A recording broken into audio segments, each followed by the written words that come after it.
भाग आपण quantum physics आणि वेगवेगळे विषय पाहतोय. आज आपण पाहतोय क्वांटम फिजिक्स आणि टेलिपॅथी अर्थात मनाच्या लहरीचं अदृश्य विज्ञान.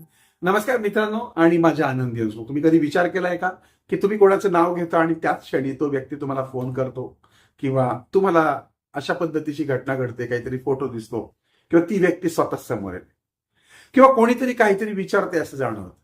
अगदी काही न बोलताच हे सगळं योगायोग असतं का? का यामागं काही अदृश्य ऊर्जा जी विज्ञान आज आपण क्वांटम एनर्जी म्हणून समजून घेण्याचा प्रयत्न करतोय ते असतं.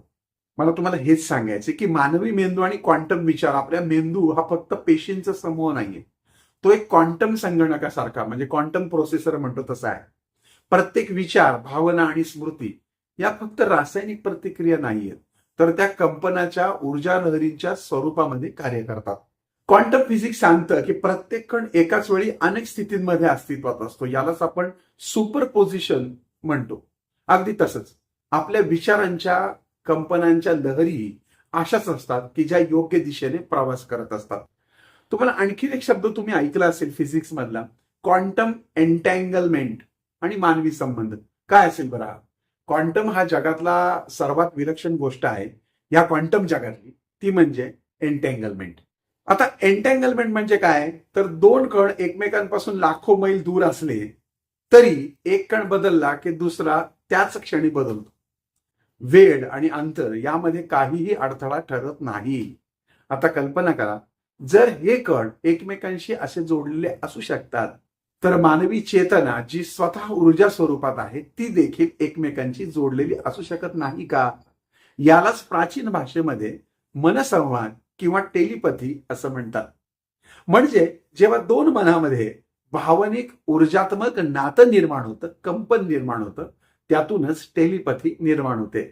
तेव्हा एकाच कंपन लहरीवरती दोघं जुळतात आणि एकमेकांच्या मनामध्ये काय चाललं आहे किंवा एकमेकांची आठवण, एकमेकांचे विचार आणि एकमेकांचं वर्तन हे एकसारखं होण्यास सुरुवात होते. आणि म्हणूनच तुम्ही बघितलं असेल की आईला मुलाचं दुःख लगेच जाणवतं किंवा तुमचं एखाद्या व्यक्तीवर खूप प्रेम असेल तर त्याला काही त्रास झाला तर तुम्हाला त्रास होतो किंवा कोणालाही तुम्ही मनापासून आठवण काढली की तो तुम्हाला फोन करतो. केवळ विचारांद्वारे संदेश पाठवण्याचे प्रयोग झाले आणि अनेक वेळा परिणाम हे योगायोगापेक्षा जास्ती प्रमाणात यशस्वी ठरले. काही शास्त्रज्ञांनी सुचवलं की आपला मेंदू हा क्वांटम फील्डमध्ये लहरी पाठवतो आणि दुसऱ्याचा मेंदू त्याच लहरी पकडतो, जसा रेडिओ रिसिव्हर असतो. फरक एवढाच आहे की रेडिओच्या लहरी दिसतात पण विचारांच्या लहरी दिसत नाहीत. रेडिओच्या लहरी पकडता येतात पण विचारांच्या लहरी पकडता येत नाही. पुढचा आणि महत्वाचा भाग आहे तो म्हणजे चेतना.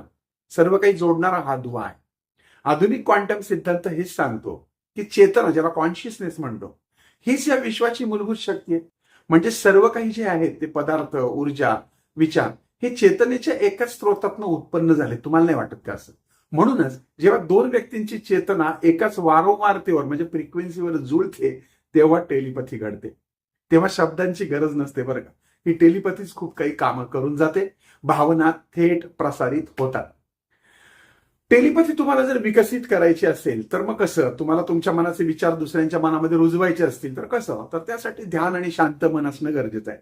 विचारांचा गोंधळ कमी झाला की ऊर्जा स्पष्ट होते. तुम्ही जेवढं मौन बाळगाल, भावनिक बंध मजबूत ठेवाल, प्रेम, करुणा, विश्वास हे ऊर्जा जुळवतात, सकारात्मक कंपन निर्माण करतात. तुमच्यामध्ये जर राग असेल, भीती असेल, तणाव असेल तर त्यामुळे या लहरी विस्कळीत होतात. मनाची एकाग्रता नसेल तरी पण या लहरी विस्कळीत होतात. एखाद्याचा विचार करताना जर मन तुमचं स्थिर असेल आणि तुमचा संदेश तुमच्या मेंदूने स्पष्टपणे प्रसारित केला, स्पष्टपणे कल्पना केली तर ती त्याच्यापर्यंत पोहोचते. क्वांटम फिजिक्स अजूनही चेतना आणि टेलिपॅथीचं रहस्य पूर्णपणे उलगडू शकलेलं नाही. पण एक गोष्ट मात्र नक्की आहे की आपण सगळेजण एका अदृश्य ऊर्जा जाळ्याने जोडलेलो आहोत. तुमचा प्रत्येक विचार विश्वामध्ये तरंग निर्माण करतोय आणि कुठेतरी कोणाच्या तरी मनामध्ये तो प्रतिध्वनित होतो.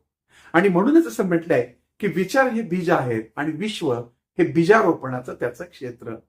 या टेलिपॅथी बद्दल तुमचं काय मत आहे? अशा कळत नकळत तुमच्या जीवनामध्ये काही टेलिपॅथी युक्त घटना घडल्यात का? याचं उदाहरण जरूर कमेंट करा. पुन्हा भेटूयात क्वांटम फिजिक्स आणि पुढच्या विषयासह.